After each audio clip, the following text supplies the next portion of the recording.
Bismillahirrahmanirrahim. Assalamualaikum warahmatullahi wabarakatuh. Apa kabarnya teman-teman? Masih semangat belajar dari rumah ya? Harus ya. Pada kesempatan kali ini ya, Ibu akan melanjutkan materi tema 2 IPS kita ya, tentang perjuangan mempertahankan kemerdekaan Indonesia melalui jalur pertempuran ya. Kalau kemarin kita sudah tahu bagaimana proses panjang dari proklamasi sehingga kita merdeka, dan kali ini kita belajar bagaimana bangsa Indonesia mempertahankan kemerdekaan itu setelah Indonesia merdeka, karena masih ada yang mau menjajah lagi ya. Baik, kita lanjut. Nah, setelah proklamasi kemerdekaan Indonesia pada 17 Agustus 1945, pasukan Belanda kembali ke tanah air. Ya ngapain ya? Udah merdeka balik lagi ke Indonesia. Kan kita udah merdeka, ngapain mau jalan lagi gitu kan, mau menjajah lagi. Akhirnya apa? Bangsa Indonesia ya nggak terima kan, disambut dong dengan berbagai perlawanan sejak tahun 1945 sampai 1950. Terjadi pertempuran di berbagai daerah. Antara lain yang pertama, pertempuran Surabaya. Ini terjadi pada tanggal 25 Oktober awalnya nih, mulanya tanggal 25 Oktober 1945, tentara sekutu dipimpin Brigadir Jenderal Malabi ya datang. Sehingga pada tanggal 27 sampai 30 Oktober terjadi kontak antara para pemuda dengan pasukan Inggris, dan si Malabi tadi terbunuh. Ya. Pada tanggal 9 November 1945, Inggris mengeluarkan ultimatum. Ya, kesel dia. Ultimatumnya apa? Peringatannya apa? Semua pimpinan dan orang Indonesia yang bersenjata harus melapor dan meletakkan senjatanya di tempat yang ditentukan dan menyerahkan diri dengan mengangkat tangan. Loh, inilah yang nggak masuk akal. Kita udah merdeka loh. Mereka tuh harusnya yang nggak boleh datang lagi untuk menjajah. Tapi malah kita disuruh mengangkat senjata, nggak boleh melawan. Dan harus menyerahkan diri. Nah, inilah yang aneh ya. Akhirnya Indonesia dengan tegas menolak. Pada tanggal 10 November, terjadilah pertempuran dahsyat di Surabaya. Inggris menggempur Surabaya lewat darat, laut, udara ya. Sehingga pada saat itu banyak sekali pahlawan kita yang berguguran. Sehingga pada tanggal 10 November selalu kita peringati sebagai Hari Pahlawan. Ya. Nah, sebelumnya pada tanggal 19 September 1945, ada peristiwa sebelumnya ternyata ya, terjadi perobekan bendera Belanda di Hotel Yamato. Ya, sangat fenomenal atau gigih banget tuh waktu itu ya. Pemuda itu langsung dengan tekad naik ke Hotel Yamato di atas, diturunkan bendera Belanda, sobek warna birunya, naikin lagi merah putihnya. Ya. Ibu salut ya dengan para pemuda kala itu. Memang kita sikapnya harus berani seperti itu, apalagi kita memang sudah merdeka, sudah dinyatakan secara de facto maupun de jure ya, diakui ya. Kita sudah mengaku merdeka, kita sudah diakui, tapi kita masih terus pengen dijajah sama Belanda. Nah, hal ini akhirnya juga memicu pertempuran melawan Belanda. Dengan jumlah tentara yang tidak seimbang ya, bahkan kalah dalam persenjataan, para pemuda tetap tidak goyah berjuang. Apalagi mendengar orasi Bung Tomo. Orasi ya, semangat ya lewat orasi ya, teriakan-teriakan Bung Tomo untuk arek-arek Surabaya. Arek-arek itu pemuda Surabaya.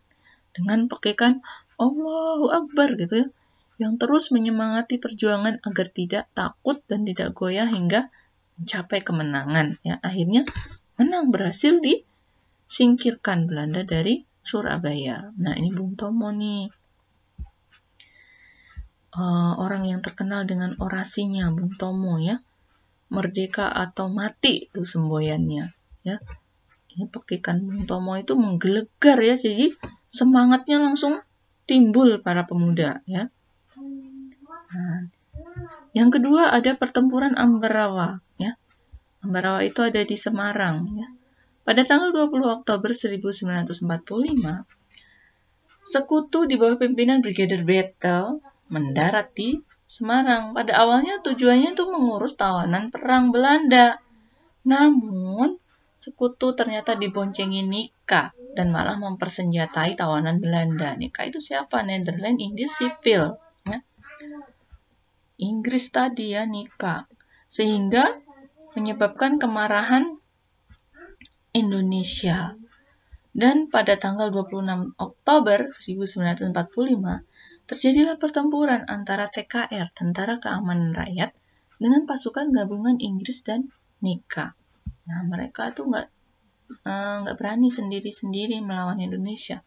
Kenapa juga harus berdua ya? Sementara Indonesia pantang menyerah, maju terus ya. Walaupun sendiri kita nggak boleh kalah. Walaupun persenjataan kurang, kita juga nggak boleh menyerah.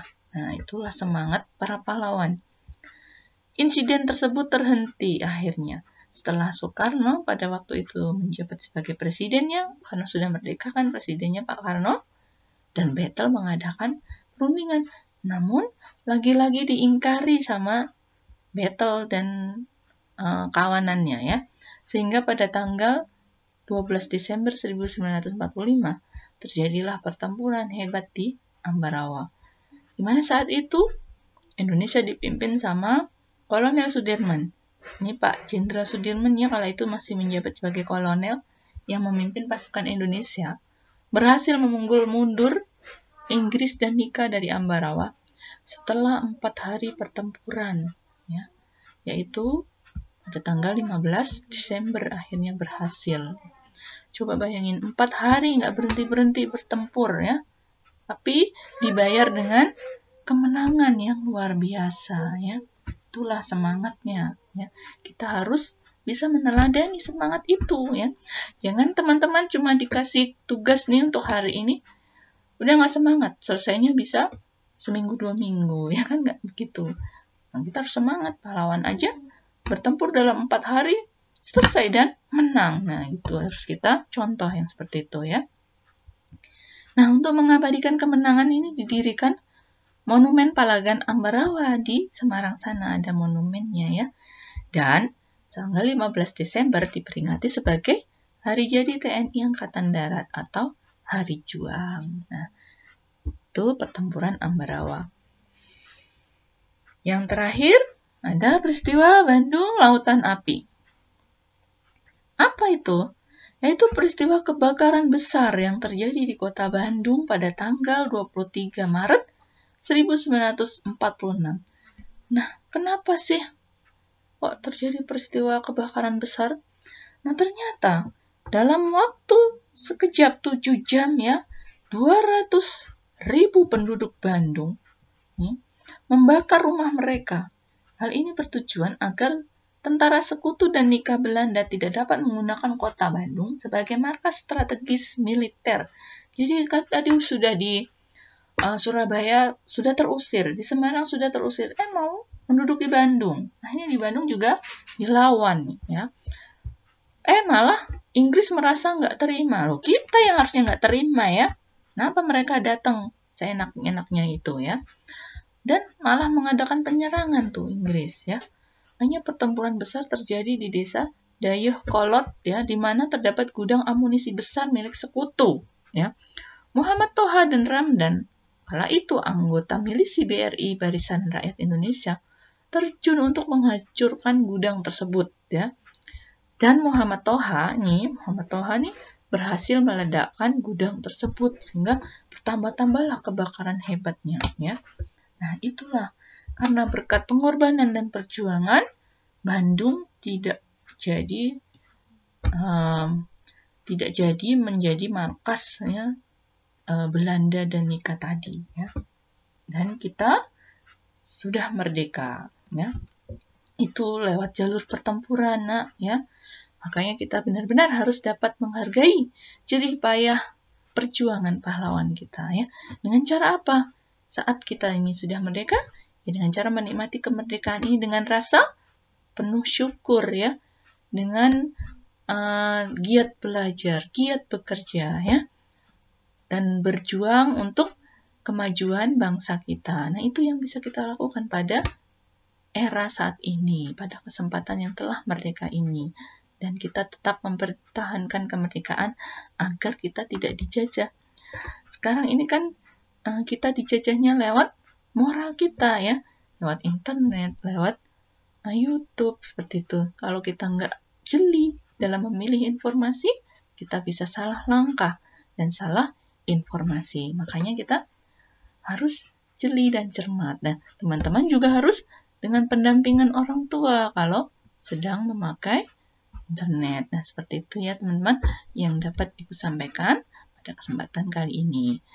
Semoga bermanfaat bagi kita semua. Sekian. Wassalamualaikum warahmatullahi wabarakatuh.